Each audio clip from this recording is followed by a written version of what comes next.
Hi, everyone. My name is Martha, and I am a gaming addict. Addiction has been described as a disease of the lonely. That's certainly true for me.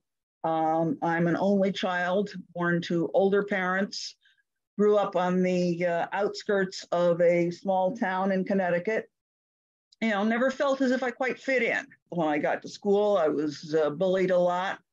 My mother's well-intentioned but unhelpful advice was that they were just trying to get a reaction out of me, and if I ignored them, they'd stop. Well, I ignored them to the best of my ability, and they didn't stop. She kept saying, don't let it bother you.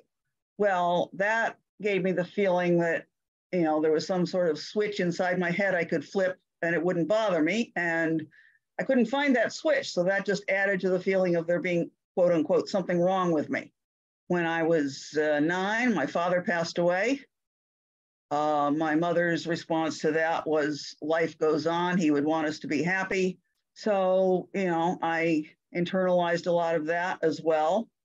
In the years following my father's death, my mother turned to alcohol more and more to deal with her pain. I eventually became an alcoholic as well. Got sober, relapsed, got sober again. Had been sober for over 10 years, well, about 10 years when my gaming addiction took hold. Although I was, sober and active in service, I didn't have a sponsor. I wasn't really working the steps. I developed let me back up a bit. My use of computer games dates back to the early 1980s when I bought my first PC.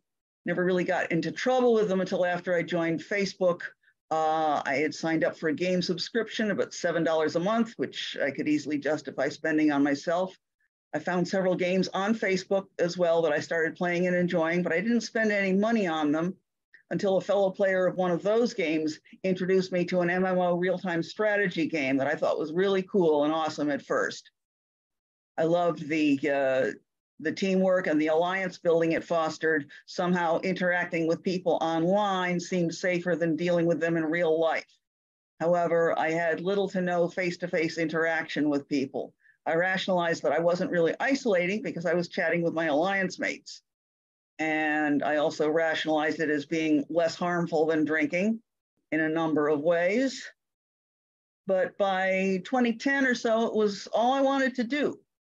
I developed the exact same compulsion about this game that I had had about drinking. I called in sick to work so I could game, neglected housework, played while at work, ate at the computer, stopped going to my AA meetings, blew off AA gatherings and functions, didn't really interfere with my financial responsibilities. But after a year or so of this game and fighting the obsession, I entered an outpatient program. Although the program wasn't specifically for gaming addiction, the staff there appeared to accept the possibility that there was such a thing. I hoped that this addiction could be handled like a food addiction, where people still have to eat, but be careful what they eat, as opposed to, for example, an alcohol addiction, where it's necessary to abstain completely. Upon completing that program, I quit all the Facebook games and blocked just about all of them from my feed. The one exception was the game I had actually gotten hooked on. I gave another player the password to my Facebook account and let her continue to run my account in the game. I didn't sign into that game myself at all. However, I continued playing standalone PC games. After about a year of being away from the MMO game that had triggered the compulsion, I was asked to return, or invited to return, by one of the other players. I did return, cautious, a little apprehensive, but determined not to let myself fall into the same trap. I was able to control my active time somewhat by not playing at work and not eating meals at the computer. However, I did blow off several commitments again, including group therapy sessions and AA functions. Again, I went without checking my voicemail for weeks at a time and didn't return phone calls. Therapist got concerned enough that she actually sent the police to my house to do a wellness check on me. Sometime later, a bot became available for my game of choice, thus eliminating the need for players to be on the game as much. I started using it, felt the compulsion ease. However, I also noticed when I was playing PC games that required a lot of mouse activity, my shoulder would become stiff and sore from that activity. Also, some of these games didn't really have convenient stopping points, so I'd end up finishing them in one sitting, sometimes staying up past my normal bedtime to do so. In 2016, the maker of the MMO game I played came out with a similar game for mobile devices. I installed it and started playing it knowing that I was taking a chance in so doing. Sure enough, I had the same compulsion to keep playing this game as I had with the other. Again, I called in sick to work, played at work, neglected housework and voicemail, missed appointments, AA meetings and other commitments, and had it running while I was driving. I lied to my group therapist and therefore indirectly to my fellow group members in order to game. After a while, my psychiatrist suggested I look into Gamblers Anonymous, so I looked at their website, but it specifically mentioned betting and wagering, which my games did not include. I spent perhaps $100 total on this mobile game, not enough to create any financial hardship for me. However, the game did drain the battery on my phone quickly, so I had to keep the phone plugged in almost all the time. And I felt I had to keep the phone with me all the time to keep an eye on the game. After I had missed my group 3 weeks in a row, my therapist called me and asked me if I needed intensive outpatient help. I agreed to go. My second day there, I met with a psychiatrist who ran the program, and he told me I was going to have to quit gaming just as I had quit drinking earlier. I resisted his advice at first, but I also kind of felt something shift in me. When I mentioned in one of the group sessions that Gamblers Anonymous had been suggested, another group member told me that there was a Gamers Anonymous. When I got home that day, I looked for it online, found it was called CGAA then, and went to a few meetings. I uninstalled all the games from my phone, but kept playing the PC and PC games for a week or so, figuring that they didn't trigger the same compulsion. I also stopped playing my game of choice on my PC. However, I was able to see a parallel between playing only certain types of games and drinking only beer, for example. So I asked at a meeting if I should get rid of the other games as well, and the consensus was that I should. Over the next few days, I uninstalled all the games from my PC, canceled my membership in the game subscription service, and went through my CDs, pulling out games to give away. I had gotten a sponsor and done these things at her suggestion. I also deleted game screenshots from both my phone and my laptop and blocked the rest of the games from my Facebook feed. It was hard to do these things, and I felt sad doing them. For a while, there were still times when I got more bored and missed them, but mostly I felt relieved to be free of the obsession. About a year and a half after I quit those games, I was at a game store, which I did regularly, playing tabletop games with a few people. Normally, it's Dungeons and Dragons, but this one particular week, we decided instead to play a board game that had an app component to it. I downloaded and installed the app on my phone and used it for the duration of the game. At the time, I asked myself whether this would count as a relapse, but I decided that since it was only part of the game and thus not being used continuously, the website talks about continuous electronic entertainment, and that since I was with other people using a board, that it would not.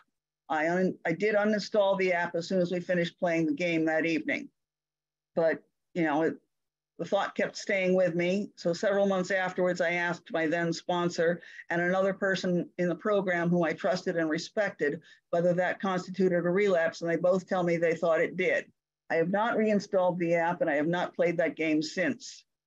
Similarly, one New Year's Eve, I went to a party with a number of other people in recovery, and one of them pulled out a handheld device with a game on it. We took turns holding the device, and I held it for one round of play. I didn't think anything of it at the time, but afterwards I realized that if the previous incident had been a relapse, then this one probably was too. I haven't seen the device since. A couple weeks after that, my Dungeons and Dragons group couldn't meet face-to-face to play, so we decided to play together online. That required going to a website on my computer and installing an app on my phone. I figured that would also constitute a relapse, but decided to do it anyway as just a one-time thing. The people were the same and the game was the same. I then removed the app from my phone and cleared my browser cache. That was on January 14th, 2019, and I'm grateful to be able to say I have not gamed since then. When COVID hit and businesses had to close down, my Dungeons and Dragons group again went online. I was able to tell them that I needed to take a break and would rejoin them when we were able to play in person again. They respected my decision. I had worked through the first 7 steps with my sponsor using a step working guide from another fellowship. While I was putting together my amends list in step 8, she and I lost touch with each other. When I got back in touch with her, she said she was no longer active in, again, it was CGAA at the time. I found another sponsor, but before I could resume step work with her, she relapsed. I got a 3rd sponsor and finished going through the steps with them. Although I don't currently have a sponsor here, I do have an AA sponsor, and she knows about my work in this fellowship. I've checked with someone else in this fellowship who is also in multiple recovery programs, and she seemed to think that would be okay, that I would be, that it would be acceptable for me to sponsor women here, since there is a shortage of people willing to sponsor, especially women.